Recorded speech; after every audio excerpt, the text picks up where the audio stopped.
Assalomu alaykum. Bugun moshdan salat tayyorlaymiz. Oqsilga boy, kletchatka ko'p, yurak salomatligi uchun albatta foydali. Tayyorlab ko'ring.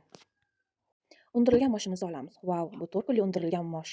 Buning uchun oddiy moshni yuvib, 8 soatga yoki 12 soatga suvga bo'ktirib qo'yamiz va tegi teshiy idishga solib, qorong'u joyga qo'yib qo'yamiz. Bir kunda 3 marta yoki 2 marotaba ustiga suv bilan quyib turamiz. Bu 4 pulli natijasi.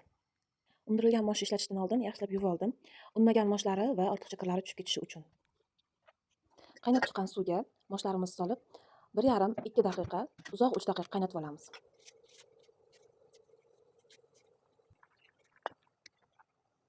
Salatimiz uchun kerakli bo'ladigan qolgan mahsulotlarni somon shaklida kesib olamiz.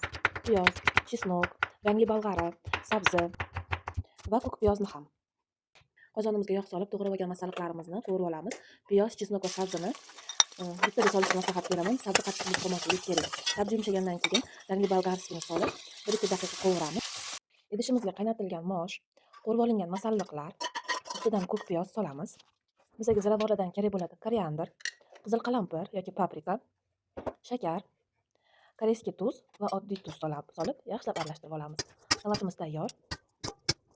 Mazali va vitaminlarga boy salatimizni tayyorlab ko'rishingizni maslahat beraman. Ozmoqchi bo'lganlarga ham, to'g'ri ovqatlanmoqchi bo'lganlarga ham bu salat foydali. Layk bosish esidan chiqmasin.